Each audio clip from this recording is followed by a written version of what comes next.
Hi guys, welcome back to my channel. I made several 30-minute meals this week that I thought turned out so phenomenal. I've really been trying to figure out how to make really good tasting food that isn't just so time consuming that it's undoable. So this is what I started with. I did prep.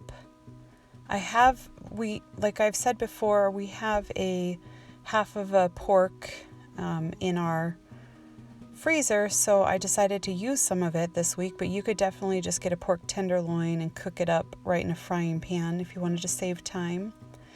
But I took a pork roast and I cut it into chunks and I just pressure cooked it till it was tender, and then I put it in the fridge for when I needed it for this next meal coming up. So the pork is all cooked. I took it out of the pan, set it aside, put it in the fridge. Then, of course, for several of these meals, I made rice the day before, because anytime you're making fried rice, you're going to want to use cold rice. And so it's just easier to make it the day before and cool it off and then stick it in the fridge. But sometimes if you know you're going to make fried rice that night, you can make it in the morning as well. Anyway, this is my favorite way to make rice in the microwave with my Bangkok silicone bakeware that I just got online. And it is really high quality and it works really well, but I'm sure you could do it a number of different ways if you wanted to, or if you like rice cooker or pot on the stove, whatever you like, but prepare your rice ahead of time. I just feel like it always turns out so perfect and it doesn't take very long in the microwave. So with that rice and that pork, I made kind of a Thai-ish style fried rice. I didn't have all the things that it called for in the recipe, but that's okay.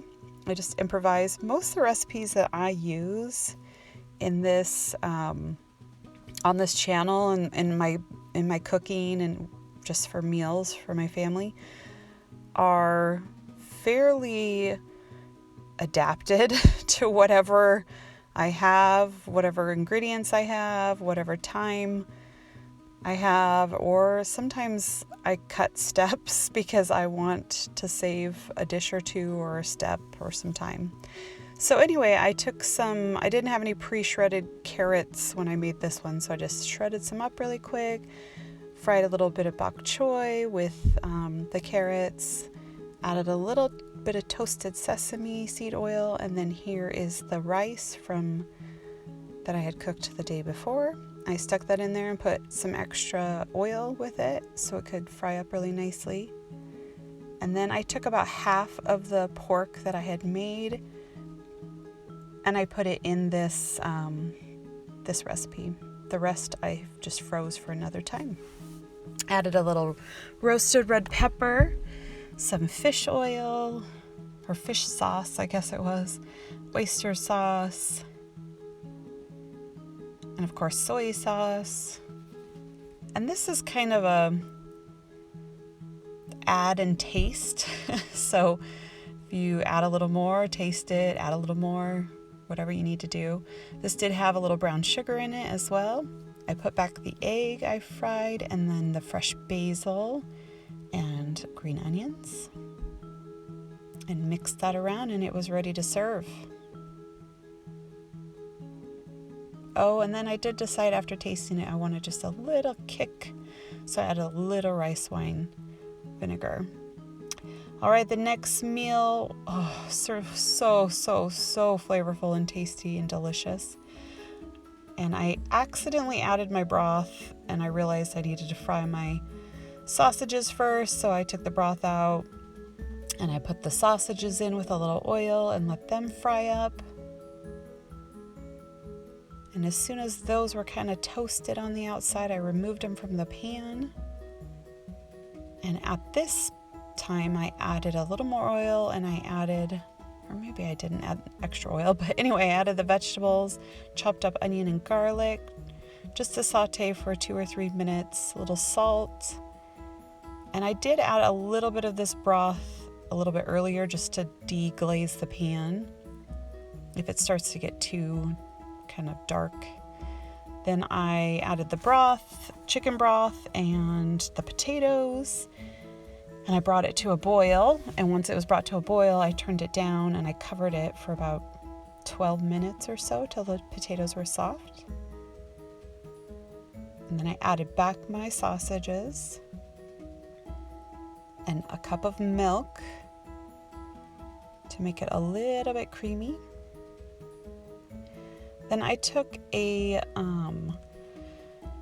chunk, I don't know what size it was, I can't remember, but I took some sharp cheddar and I shredded it myself because it just always works out better to have freshly shredded cheese in soups. And I slowly added it and allowed it to melt and incorporate. And I added some fresh parsley. And that was that. It's so simple, yet so flavorful and so delicious. It's definitely one that you're going to want to test along the way and make sure you got the flavors right. Then I did another fried rice because they're so easy and so good. And I had prepared some more rice before ahead of time, and I chopped up a chicken breast and I fried it in a little oil. Now for this one, we don't have a gas stove, obviously, but we do have a gas burner on our barbecue. So I thought I'm gonna try it on the barbecue and see how it does.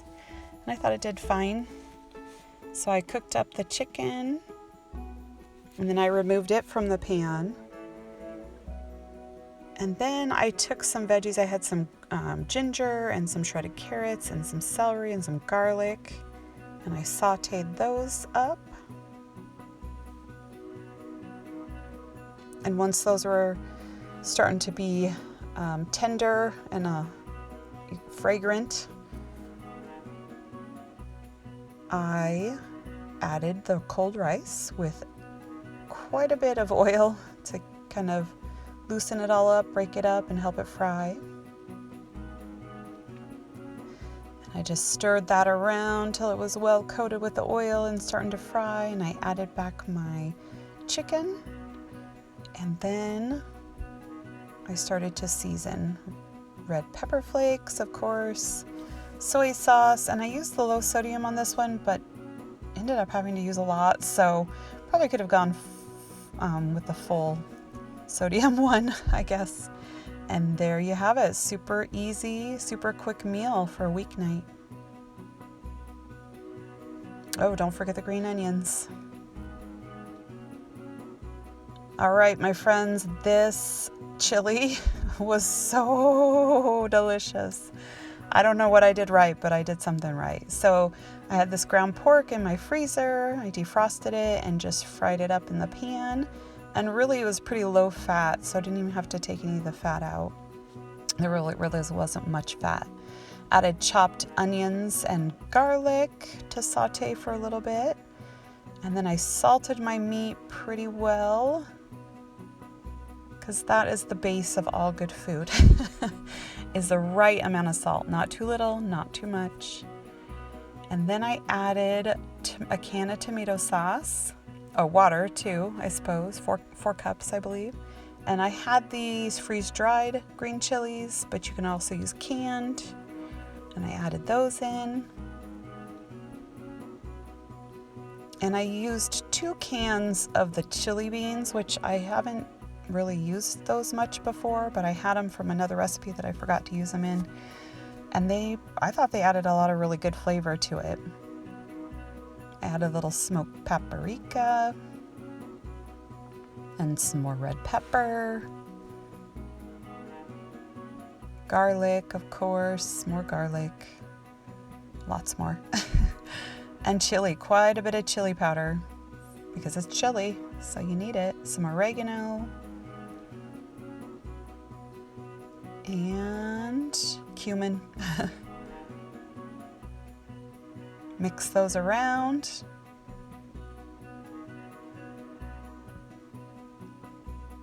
And of course, be tasting it, making sure you're at the right level of salt. I added more salt because I thought it needed quite a bit more, and some pepper. And then I decided also to add, I had some pinto beans, so I just added those because I just felt like it needed more substance. So that's what I did, and it just, oh, so perfect. Such a delicious and amazing chili. Of course, you can top this with cheese or eat it with cornbread or whatever you like with your chili. So one of my favorite things to do when I make a big pot of soup, and I have a lot of extra that I know we're not going to eat up right away, is I like to take the silicone large muffin tray and I like to put the extra soup in it and then freeze it. And that way I can just pop them out and put them into a Ziploc bag or wrap them up individually or vacuum seal them, however you want to do it. I just usually put them in a Ziploc bag. Sometimes I wrap them with saran wrap first. But the nice thing about this is you can take one or two. I mean, you can kind of decide how much you want to eat. Like, say you just want to take one for lunch, or say you want to reheat 4 or 5 of them for a whole meal for the family. So this is super easy. We've been doing this for years with lots of different soups. It definitely works better with non-cream or cheese-based soups since those don't always freeze super well. And then I just did my little straw sucking out the air, and they were ready for the freezer. So I had dinner one night, quick dinner one night, and multiple dinners for the next.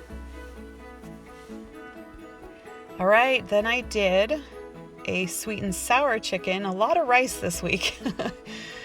And for this one, I had a whole bunch of chicken breasts, but I only cooked a third of them at a time because I heard that if you overfill your wok or your pan, it just doesn't cook as well. So I just pulled out the chicken out and keep cooking until I got it all cooked. Then I made this sauce with some water and soy sauce and rice vinegar and 3 tablespoons of brown sugar and about 1/2 a can of tomato sauce. And then a few seasonings, some garlic and onion powder, I believe. And then I used cornstarch as a thickener. Mix that up, and then I was going to be using some pineapple, so I had the juice, so I just added it to it also, to the sauce. And then I added some more oil to the wok after I removed my meat, and I put my vegetables in. I did an onion and some zucchini and a red pepper and a few carrots. And I sauteed those up just till they were starting to cook a bit, soften up a little bit, and then I added the chicken back. Not all of it, like I said, just I had a whole bunch. So I actually made this sweet and sour chicken with all these vegetables, and then I made some for my kids without vegetables because they're picky. So I made kind of a double batch. And salt that up, season it the way that you like it, test it, add your sauce, and then just on a lower heat, let it, well, I guess maybe you don't want to lower the heat too low, but you want to bring it to kind of a low boil and thicken, and then add your green onions. And there you go. I cooked rice fresh for this one. And I also decided to add some basil to it. I didn't get that videoed. All right, the cool thing about this meal, since I made so much, is that I took the leftovers and I just put them in, I took 2 paper bowls so that they wouldn't get soggy when I went to reheat them. But I put rice and some of the chicken and sauce and put them in a Ziploc bag and suck the air out. And that way I could have them ready to go as an individual meal for another time. So I thought that was kind of handy that I could make one meal and then spread it out just like I had done with the chili. So this week I got 30-minute meals and extra meals for the freezer. It was a great week. I'm sorry I rambled this whole video, but thanks for watching. I'll see you again next time. Bye.